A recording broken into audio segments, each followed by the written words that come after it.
বিধানসভা নির্বাচনে ভূমিপুত্র প্রার্থীর দাবি ক্রমে জোরদার হচ্ছে পূর্ব মেদিনীপুরের রামনগরে।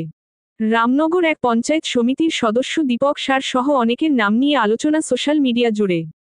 প্রার্থী ঠিক করবেন দলনেত্রী মমতা ব্যানার্জি, এই বলে নেত্রীর উপর পূর্ণ আস্থা প্রকাশ করলেন দীপক। এটা রামনগরবাসীর দাবি আছে। সোশ্যাল মিডিয়ায় অনেকেই পোস্ট করছেন যে রামনগরবাসী ভূমিপুত্র চায়। দলনেত্রী আমাদের দেশনেত্রী মমতা বন্দ্যোপাধ্যায় এবং আমাদের নেতা অভিষেক বন্দ্যোপাধ্যায় ওনারা ডিসিশন নেবেন। সেক্ষেত্রে আপনার নামটা কিন্তু ভেসে আসছে। ওটা আমি তো বলতে পারবো না, ওটা আপনারা সার্ভে করলে বুঝতে পারবেন সোশ্যাল মিডিয়া হচ্ছে কি আমাদের মিডিয়া করছে, কার দিকে পাল্লা ভারী কি পাল্লা ভারী নয় সবই আমাদের নেত্রী মমতা বন্দ্যোপাধ্যায় ঠিক করবে। পূর্ব মেদিনীপুরের রামনগর এক ব্লক যুব তৃণমূলের উদ্যোগে ঐতিহাসিক ভারত ছাড়ো দিবস পালন ও রাখি বন্ধন উপলক্ষে কর্মসূচি নেওয়া হয়। বালিসাই থেকে দীঘা পর্যন্ত বাইক র্যালি ও সেখানে পথসভা হয়। ভারত ছাড়োর স্লোগানের মতো বিজেপিকে ভারত ছাড়া করতে হবে স্লোগান উঠল। সভার মূল সুর অবশ্য বাধা ছিল ভূমিপুত্র ইস্যুতে। বিধানসভা নির্বাচন যত এগিয়ে আসবে, রামনগর বিধানসভা এলাকা এই ভূমিপুত্র ইস্যু তত আলোচনার কেন্দ্রে আসবে বলার অপেক্ষা রাখে না। বিজেপি বাংলা ভাষাকে আক্রমণ ও বিজেপি শাসিত রাজ্যে বাঙালিদের হেনস্থা অত্যাচারের প্রতিবাদে রামনগর 1 নম্বর ব্লক যুব তৃণমূল কংগ্রেসের আহ্বানে পূর্ব মেদিনীপুর জেলার ঐতিহাসিক বাইক র্যালি ও রাখি বন্ধন উৎসব। আপনারা জানেন যে 9ই আগস্ট ভারত ছাড়ো আন্দোলনকে সামনে রেখে মমতা বন্দ্যোপাধ্যায় 21শে জুলাই যে ঘোষণা করেছিলেন যে আমাদের কর্মসূচি, সেই কর্মসূচি আজকে আমরা পালন করেছি। রাখি বন্ধন উৎসব এবং জনসভা এবং বাইক র্যালি। কর্মীদের কি উৎসাহ দেখুন?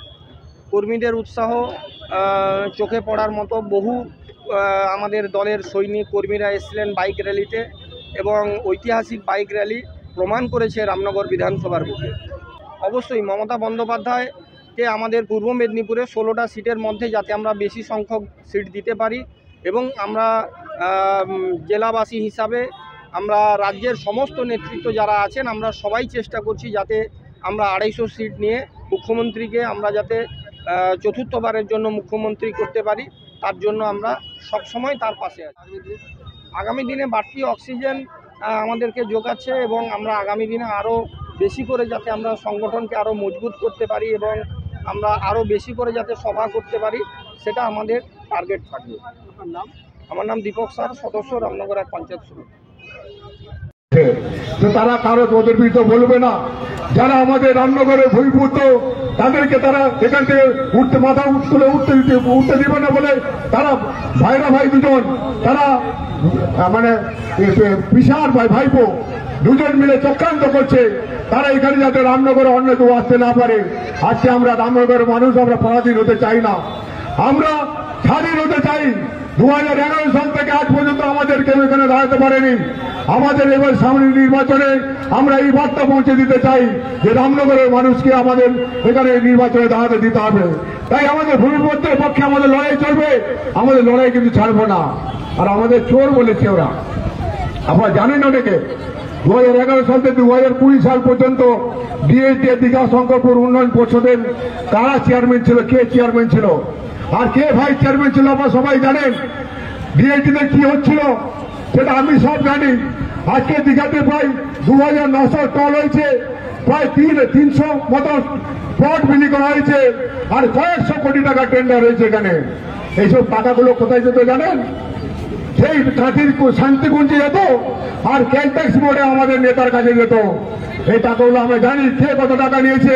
আর তারা চোরের মায়ের গলা বড়, ওরা চুরি করেছে ওরা, আর আমাদেরকে চোর বলছে। দেখে দিব যে আগামী দিনে কারা থাকবে দীঘার এই রামনগরের বুকে, কারা থাকবে, ভূমিপুত্র থাকবে না পরিযায় থাকবে। রামনগরের মানুষ দাবি তুলছে, প্রশ্ন তুলছে যে রামনগরের ভালো, রামনগরের মন্দ, রামনগরের উন্নয়ন নিয়ন্ত্রণ করবে রামনগরের মানুষ। আর আমরা পরিযায় চাই না, আর আমরা ভাড়াকে চাই না। এবং আজকে 8000 মোটরসাইকেল রাস্তায় নেমে 16,000 মানুষ 8000 মোটরসাইকেলে বসে বুঝিয়ে দিয়েছে যে আমরা আর গাদ্দার চাই না। আপনারা জানেন আমাদের যে বিগত লোকসভা নির্বাচনটা গেল, সেই নির্বাচনে এই একটা কথা আছে না বাংলায়, চোরে চোরে মাস্তুতো ভাই। আমি অবাক হয়ে ভাবি যে সবসময় মাস্তুতো ভাইদেরই কি চোর হতে হবে? এক মাসতুতো ভাইকে রক্ষা করার জন্য, এক মাসতুতো ভাইয়ের চুরির টাকা নিয়ে আরেক মাসতুতো ভাই তাকে জিতিয়ে দেওয়ার জন্য ষড়যন্ত্র করলেন, এবং সেই ষড়যন্ত্রের মূল ষড়যন্ত্রী ছিলেন আমাদের রামনগরের অন্যতম নেতৃত্ব, যাকে আমরা দীর্ঘদিন বাইর থেকে এনেও সম্মান দিয়েছি, জিতিয়েছি। আজ বিদায় দেওয়ার পালা। আজ আর কোনো ক্ষমা নয়, আজ আর কোনো কিন্তু নয়। রামনগরের ভাগ্য নির্ধারণ করবে আগামী দিনে রামনগরের মানুষ। রামনগর কিভাবে চলবে ঠিক করবে রামনগরের মানুষ। বাইর থেকে এসে দাদাগিরি হচ্ছে, এখানে কিছু দালাল ছেড়ে দিয়ে, কিছু তোলাবাজ ছেড়ে দিয়ে, কিছু কালেক্টর ছেড়ে দিয়ে দাদাগিরি হচ্ছে। কোনো দাদাগিরিতে রামনগর মাথা অতীতেও নোয়ায়নি, আগামী দিনেও নোয়াবে না। আপনারা জানেন, পূর্ব মেদিনীপুর জেলা শুধু নয়, সমগ্র মেদিনীপুর জেলা, অবিভক্ত মেদিনীপুর জেলা স্বাধীনতা সংগ্রামের পীঠস্থান। আর আমাদের রামনগরের প্রতিটি পরিবারকে বলা যায় স্বাধীনতা সংগ্রামের পরিবার। এমন বাড়ি নেই যে বাড়িতে এক না এক সময় আগুন ধরানো হয়নি, এমন বাড়ি নেই যে বাড়ির একটা না একটা মানুষ কখনো না কখনো জেল খাটেনি ব্রিটিশকে তাড়াতে গিয়ে। সেই জায়গা থেকে আমাদের রামনগরের মাটিতে বাইরের অর্ধশিক্ষিত, অশিক্ষিত, চরিত্রহীন এবং অর্থলোলুপ নেতারা এসে এখানে রামনগরের মাটিকে লাঞ্ছিত করে যাবে, আমরা যুগ যুগ ধরে সেটা মানব না। আপনারা জানেন, সারা ভারতবর্ষ জুড়ে বাঙালি কারুর কাছে কোনোদিন মাথা নত করেনি, উল্টে সারা ভারতবর্ষকে পথ দেখিয়েছে। সারা ভারতবর্ষ যখন কোনো সমস্যার মুখে সম্মুখীন হয়েছে, তখন বাংলা উঠে দাঁড়িয়ে প্রথম রাস্তা দেখিয়েছে।